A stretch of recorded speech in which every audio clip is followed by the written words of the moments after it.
Okay, so hello everyone again. I think we need to start our lecture, and today we will speak about closure and other interesting things in JavaScript.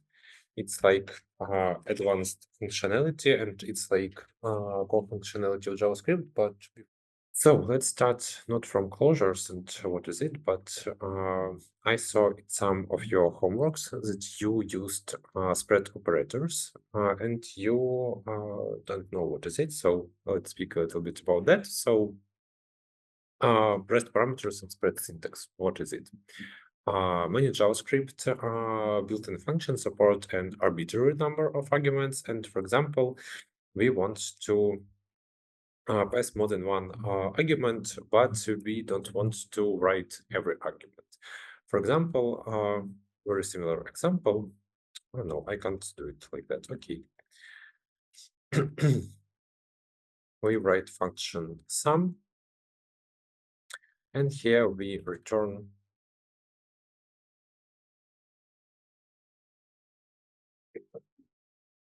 yes.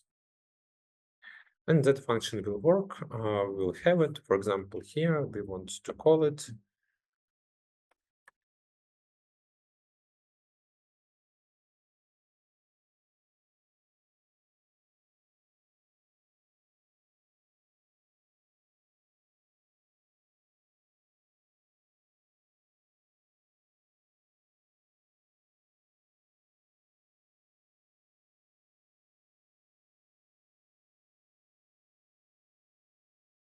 we can see that result. Yeah, but if you want to reuse that function and pass more than one, just calculate all of them, we need something to uh, pass here in arguments here. So we have spread operator. It's literally writes as 3 dots, and here that function can be written like that. We write 3 dots, and then we have that argument. Okay, and how does it work? Now we need also to a little bit change our function. And here we need to write not like that, but we need to, okay, 1 second.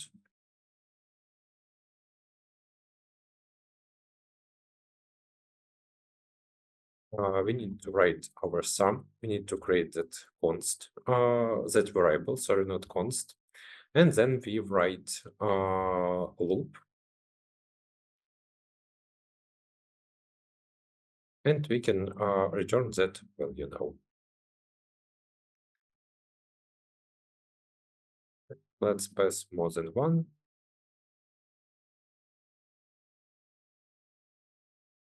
And we also,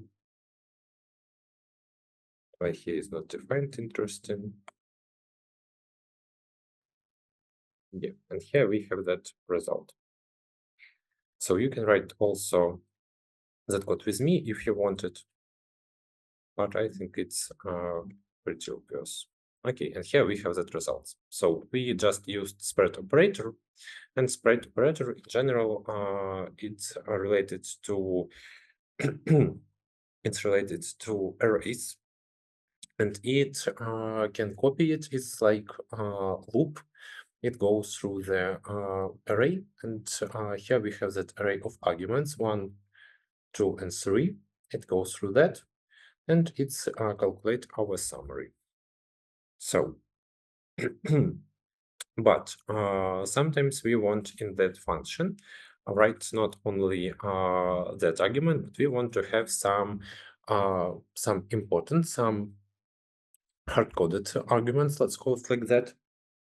And here we can write like first arg, then we need to pass it, and all other arguments after our first argument will be related to that spread operator. And very important thing about spread operator is that we need to write it at the end, and we can't write, for example, here third argument. We can't do it like that. We need to put every time our spread operator with arguments at the end of list of arguments in function. Okay. Also, when we work with functions, sometimes we want not only pass arguments like that.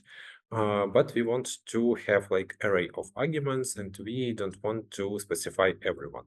So here, instead of that functionality, we can write function, let's call it something. And here, when we work with function, we can accept, not accept, отримати, we can get our arguments from the special method. And for example, let's alert our arguments length. And for that, we use arguments. In function, we can write just arguments, and it will show you all the arguments. It will be like array. And here, let's also show our arguments. Let's write like that. Oh, yeah. So here we have our arguments, our first element, our second element. And here we can see that length of our arguments is 2. First element is Julius, and second one is Caesar. So we can just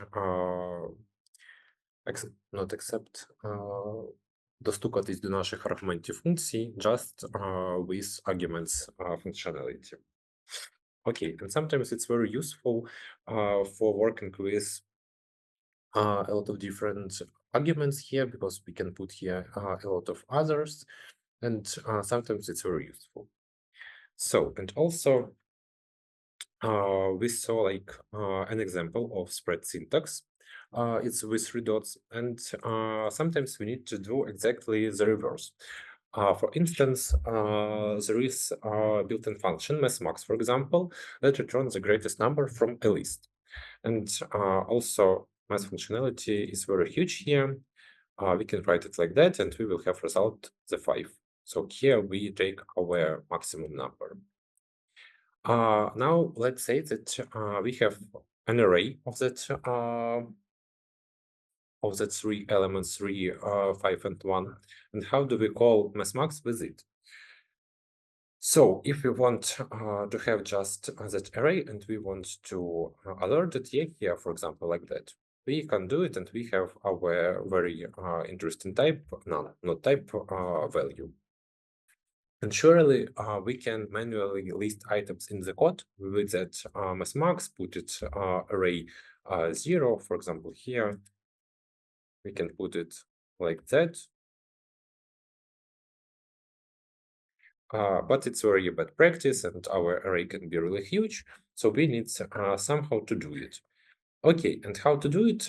We can go again through that array just with spread syntax. So here we have that. And here, instead of writing array or indexes of it, we write our spread operator, and it's literally take every element and add here into the brackets. So it's not like parsing, it's like open our array. And if we speak like in the easiest way, ми просто прибираємо квадратні дужки array, і в нас виходить просто список без списку. And here we have our results. Good. Yeah, and you can see it everywhere. Yeah. We also can pass multiple iterables. 1 second, I need to put my code here. And for example, we can write like that. So we can combine some other arrays. We can put here as much as possible as we want. And we'll just have all that elements here in our basket. So our spread operator literally make, instead of that, we can have it like that. So that spread operator do this. And second one, put everything of that array like that. So I think it's pretty obvious with that, and spread operator is really it's a really very useful tool, and some of you used it also in interesting way, because you can copy your array with spread operator. You open your brackets, for example, here we have that array R1, and we want to create R3. We again open our brackets, we create empty array, and then we can write R1, and we just copied our first array. And also we can combine it with second one and do it like that. So that's how spread operator works, and it's very useful tool in JavaScript. But let's move on to variable scope and closure. Okay, let me clear it. So JavaScript is really huge and function-oriented programming language, and it gives us a really huge variety of possibilities how to work it, how to pass some functions, how to write that functions, how to use them, how to write our arguments, and just with that spread operator, you can see that there are a lot of them. And function also can be created at any moment. It can be passed as an argument and to another function. So you can literally put function into another function as argument and then called from a totally different place of code later. And but what happens if our variables change since a function is created? Will the function get newer values or the old ones? How do you think? We write our const, for example, or let, and then initialize it inside of function. And what function will be taken if it will have two similar ways? How do you think?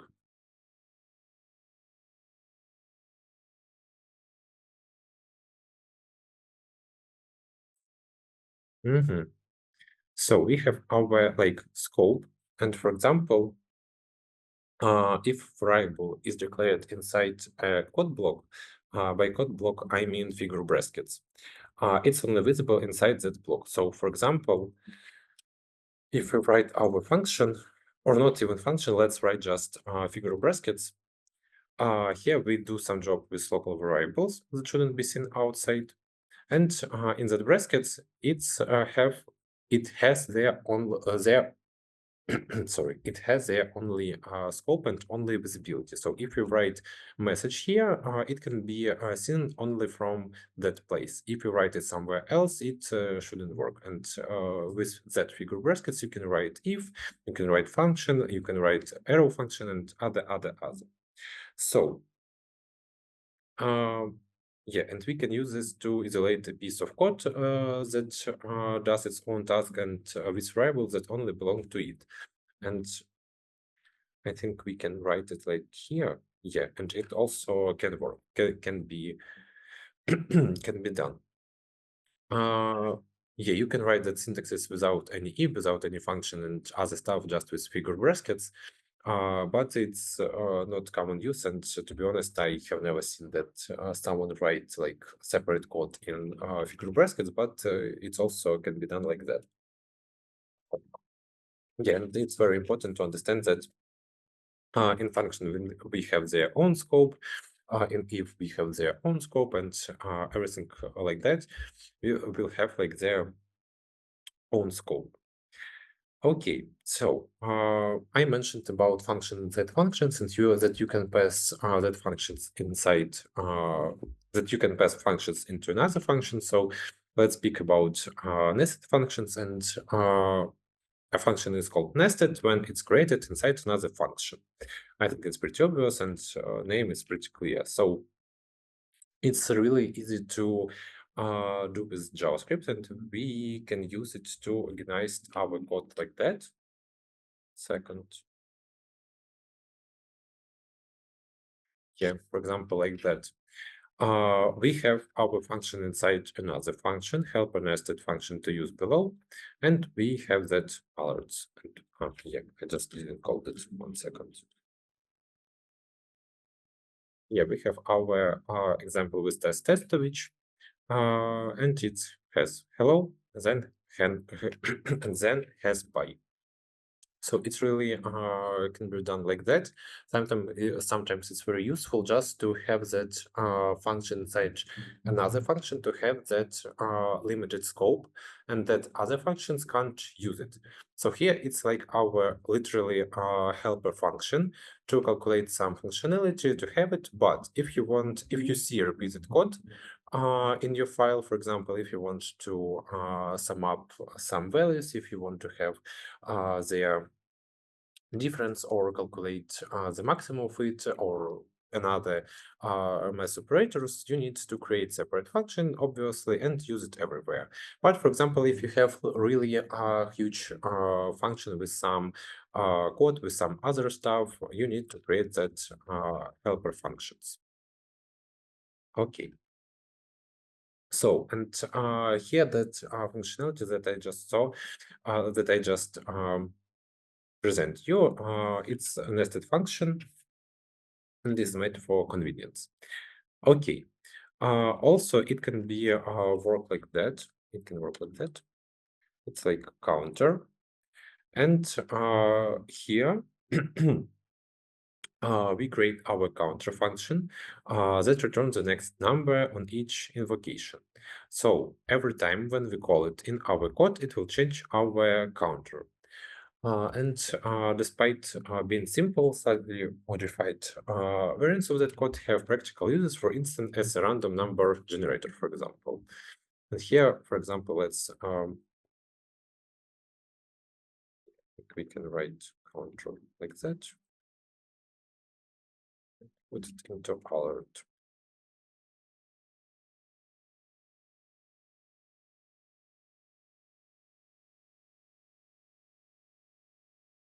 Yes, the first one will be 0, next one will be 1. And we can count like that. Also, it can be very useful, as I mentioned, for creating random number generator or something like that. So how does it work? If we create multiple counters, will they be... Oh, no, sorry, that will be for your homework. Yeah, next one, very important topic that you must understand. It's called lexical environment. And 1 second, I need to prepare some stuff for that.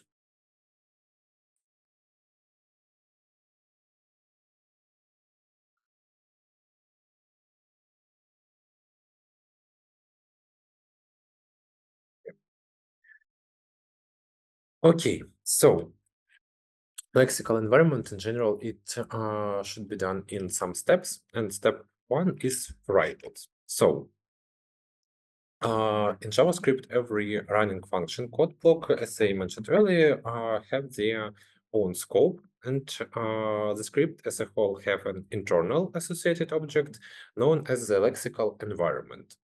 So the lexical environment object consists of 2 parts: environment record and lexical environment. Not lexical environment, a reference to the outer lexical environment. So environment record, first part, is an object that stores all local variables, asset properties, and some other information, like the value of this. And this, I mean method, not like this, but that one. And here you can also see that when you write, for example, console, I will also speak today about this. You can see that it's also show our some interesting stuff. Okay, so for example, let me write here.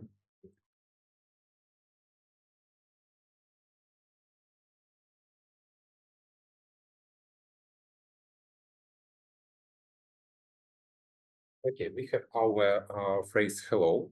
So what is lexical environment if you want to alert it?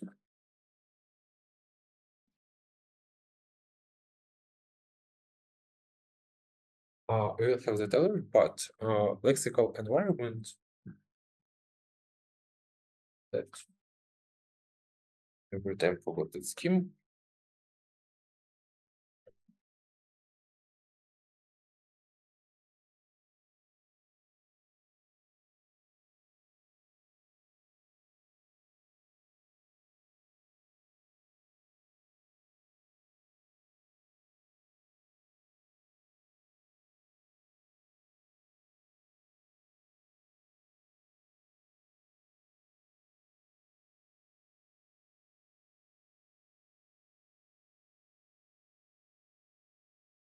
Oh, yeah. And let me explain this. For example, I also can show it for our online students. I need to put camera like that. And you can see that we have our phrase, we have hello, and here we have our lexical environment here, and then we have our null. And what does it mean, everything of that scheme? So a variable is just a property of the special internal object, environment record. To get or change a variable means to get or change a property of that object.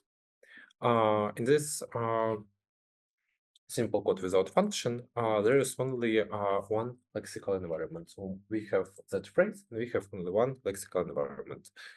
Pretty obvious, I hope. And this is the so-called global lexical environment associated with the whole script. And on the, okay, we can make it bigger, but yeah, I think you will have some additional resources to see all that scheme in a better way. But here, we can make it bigger and all that scheme. Let me just reshare the screen 1 second.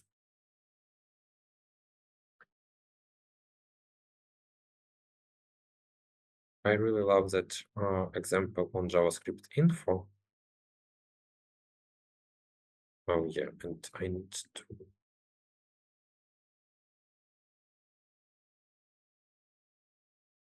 Yeah, and now you can see that example here. In JavaScript info, I really highly recommend you to read all that article, because here we have a really detailed explanation on how scope works, but we will also have some additional topic today for that.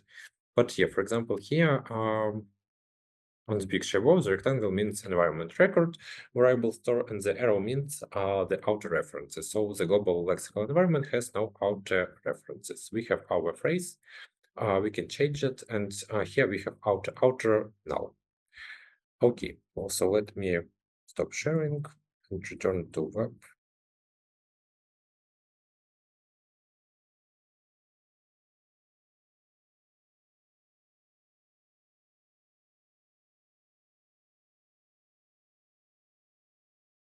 Yeah.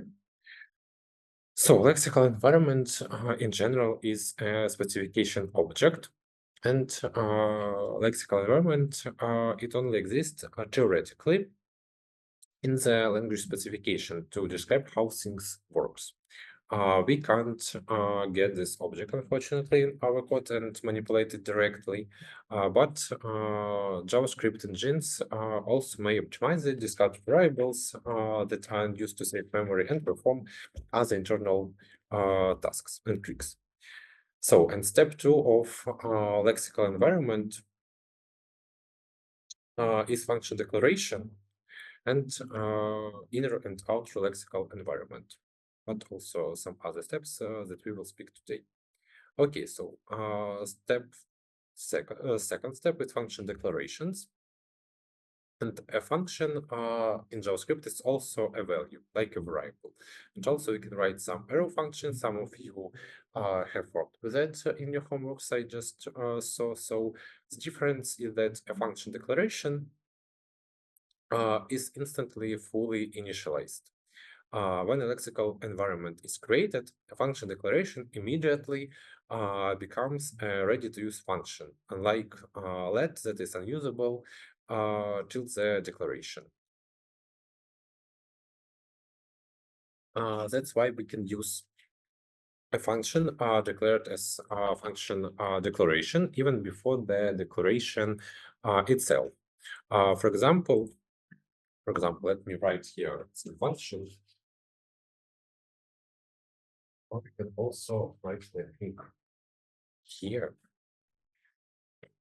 1 second. Yeah.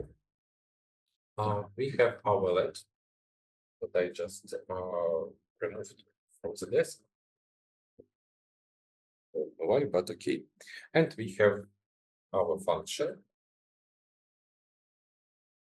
And what function do we want? Let's say hi.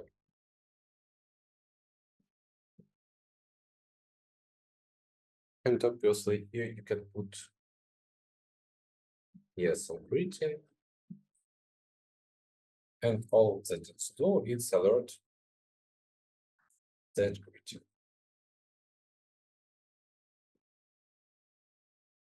So, and what about lexical environment? Here, as I showed earlier, we have that phrase hello. It has their own lexical environment, and outer is null. But here in let, yeah, and interesting. When all that code starts execution, we have here execution start. We have another another lexical environment, and here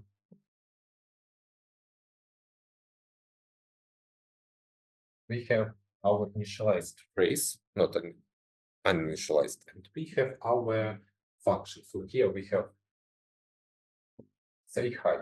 It will be like a function, and trace will be uninitialized.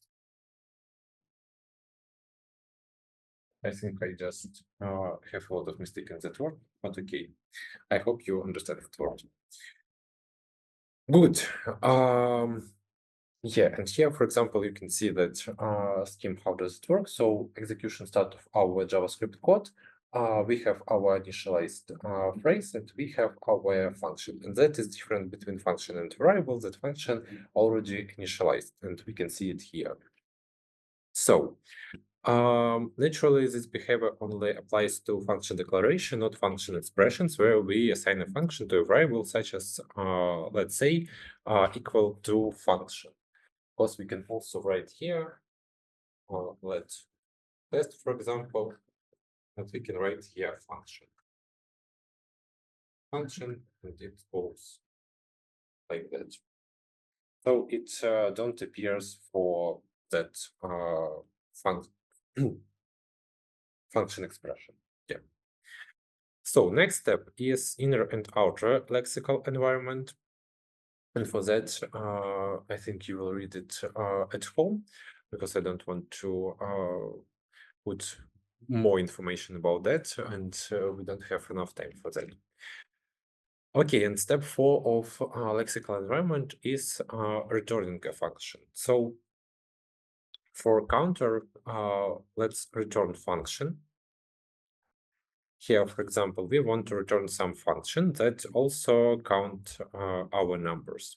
And at the beginning of each make count call, a new lexical environment object is created to store variables for this make counter run. So we have like two nested lexical environments, and it will be like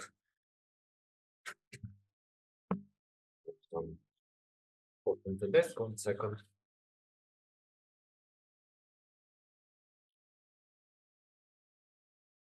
Yeah, and here we have our function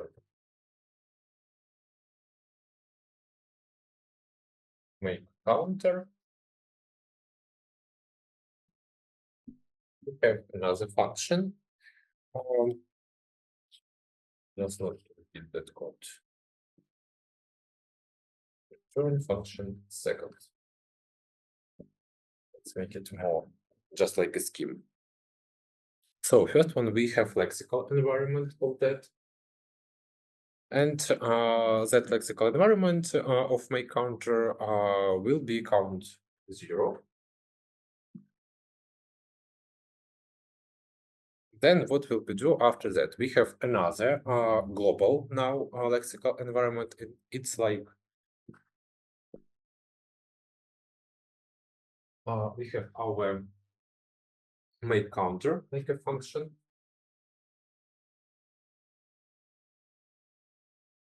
And another one will be just like counter, because we have in our function our count. Not we have in the below we can see that we have let counter make counter, and make counter will be initialized. It will be function, and counter will be initialized.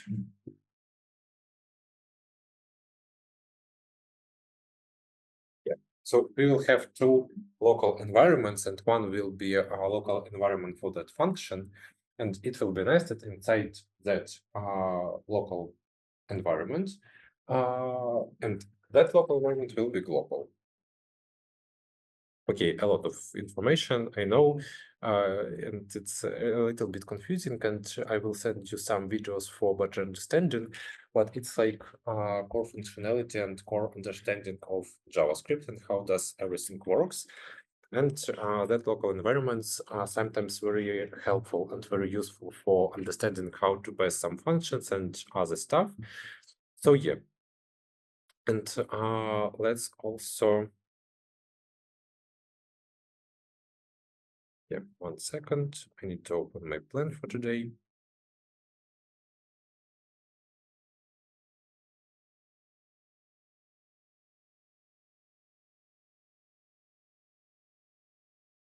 Yeah. So that's it about local environments. I hope that you don't hate JavaScript now for the after that lecture, and you don't scared of it. I'm so sorry. Really, I also didn't like that topic when I was junior specialist in front end, and when I just started learning JavaScript. For me, it was very hard to understand, but now it's not easy to understand, to be honest. But yeah, Okay, so question, further question. What can we use these things for? Why are they used? it's for your better understanding JavaScript. Okay.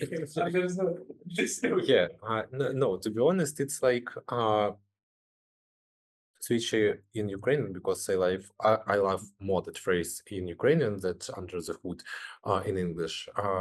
Коли ми говоримо про JavaScript, як він працює під капотом, нам важливіше розуміти, як всі ці функції декларуються і як всі ці функції працюють одна за одною. Тобто у нас можуть бути вкладені функції, але може статися таке, що в якийсь момент we just can't take our variable into that function, and we need to understand that firstly we have that initialized function, and then we have our counter, for example. And here, when our script works, we have an initialized counter, and firstly function will be like first as in priority list, and then we will have our counter. So it's like for better understanding how it works under the hood, but I really don't like that phrase in English, and in Ukrainian have more vibe with капотом. Yeah, so you need to understand how it works with капотом, and not it's like not just seeing all of that, because sometimes we can have errors when we declare some functions, when we declare a function inside function, and for example, we want to put function, not function execution, when we want to apply function to some variable, for example, let or const, any possible way. And we will have some errors that that function can't be done, can't be run, and we need to fix it. And it's literally fixes with that lexical environment. Yeah, so it's like advanced concept that you should know. Okay, and let's speak not about that hard things. Let's speak a little bit more about some syntaxes and other interesting stuff in JavaScript. Okay, arrow functions. We have our function like that here, function for sum that we just recently wrote. Yeah, no, where it is? Oh my God.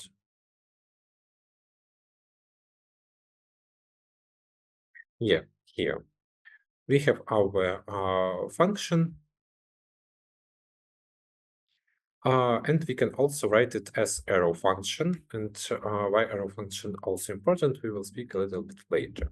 So, for example, we can write const add, then we write equal, we open our brackets, we have again two arguments, and then we open our figure brackets, and we can write here some functionality. So here,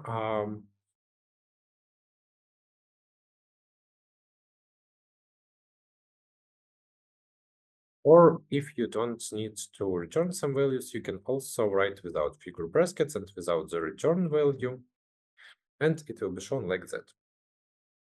So why we have our arrow functions, and why is it important? Because we have our this method. Some of you used that method in our first homework with object, and I asked you for some questions about this. So this, it's like a method for binding, and in arrow function, we do not have their arrow functions, like they do not have their own this, they inherited from the parent scope. So here, if we write, let's make a timer, for example. We have that function. You can copy it to your code for better explanation.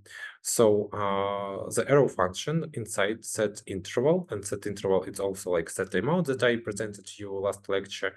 It's for taking some pause in running your code. Use this from the timer function, ensuring correct context.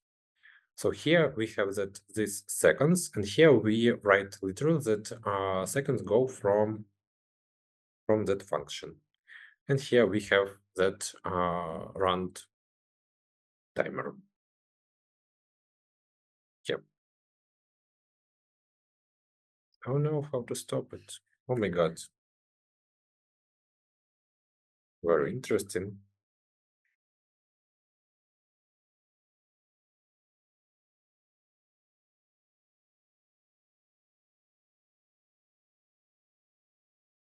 Second.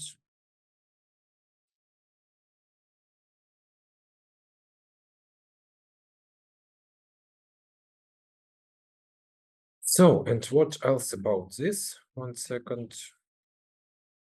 Okay, yeah, I want to speak about function binding. When passing object methods as callbacks for intents to set them out, there are no problem losing this. What is this? What does it mean, losing this? Okay, we have that timer. Let me just return it. Not return it. Yeah. For example, here we have our object. We have object user. We have first name as John, and we have that function say hi. And the output will be for and not first name. Here we have hello undefined. That's because set timeout got the function user say hi separately from the object, and the last line can be rewritten like that. So here in set timeout we lost our user context. So the method set timeout in browser is a little special. It sets this to window. So for the function call, yeah. So for this first name, it tries to get window first name and not object first name, which doesn't exist, obviously. So solution first one is a wrapper, to make a wrapper, and it will look like that. So now it will work. We have 5 and we have hello John. And here we have that user, we have that function inside state timeout, and we call our user. So we just bind our context to that function. Okay, we can write it also a little bit shorter, but you will see the examples of it. And also we have second solution. The method is called bind. And it's literally like method of in JavaScript, and it has that syntaxes. So we write here our function and we bind the context for it. So let's have some examples and some more explanation with our previous one. We have our user, and we have a function for alerting that user. So we need to bind that function to that user, and we literally here create new function expression. We write let func user, and we called our function.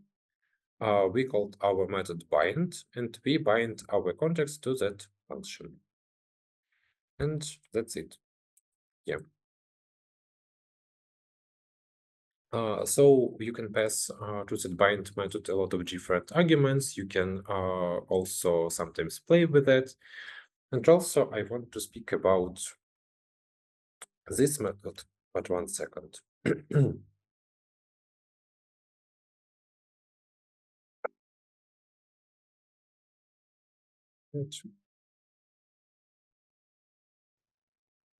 Okay, so yeah. Let's also speak now more about this method. And in general, in JavaScript, this is a special keyword that refers to the object from which the function was called. So yeah, I just needed to put that information first, but yeah, we will go in reverse way. So this can be also called in different contexts. And for example, global context, we can write it here, for example, the browser console log this, and we will have our window. So here we have obviously that context that we in the window. But also we can write it inside the function.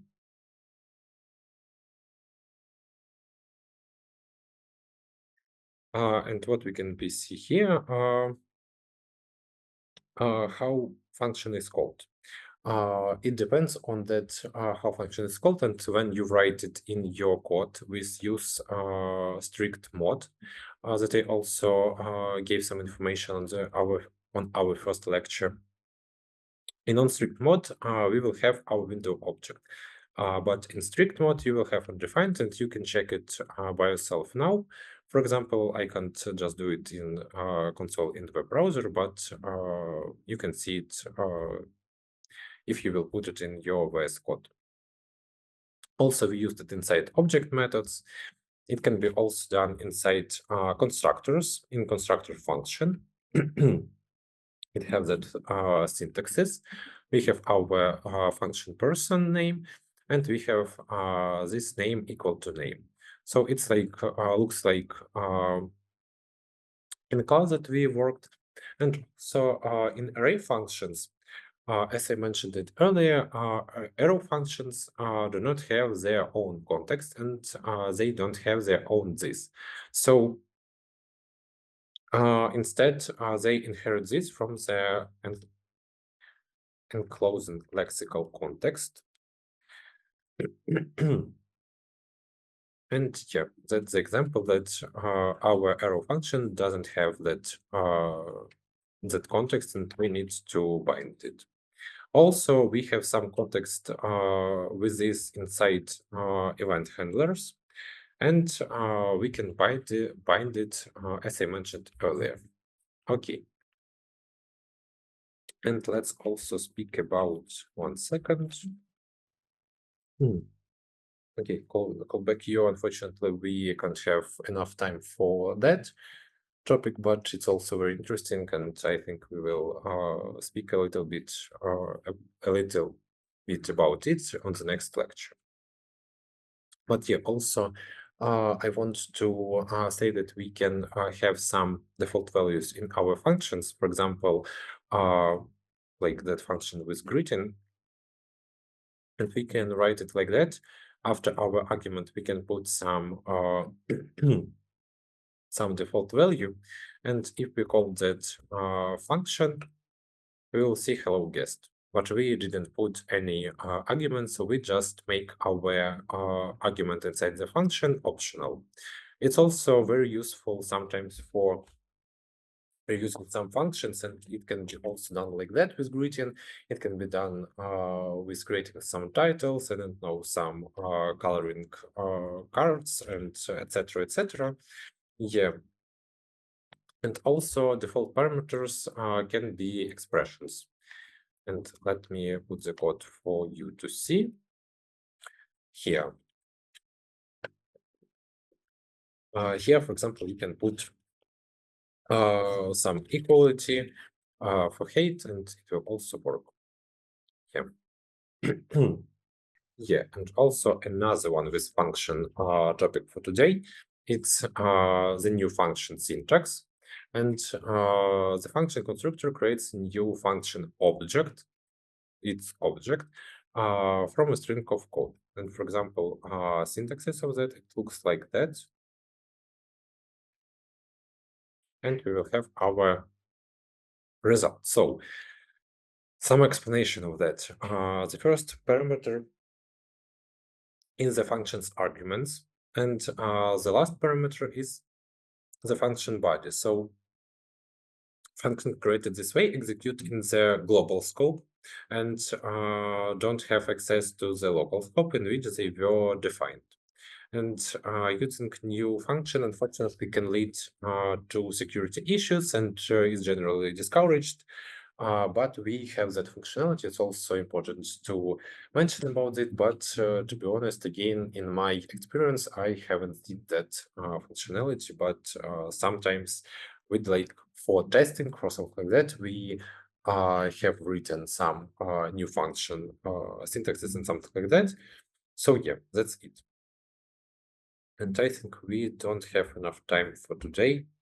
But I think I just a little bit broke your mind or blow your mind with that lexical environment. So yeah, for homework you will have again some tasks. And by the way, for the previous homework, I highly recommend you to put put that code that you done with cards for your website and create that card dynamically in your code, and we will just use that code for our next lecture, like not use, but you will see what we will do with it. So you can practice it with your own website and make all the cards dynamically. So yeah, that's it for today. Thank you everyone.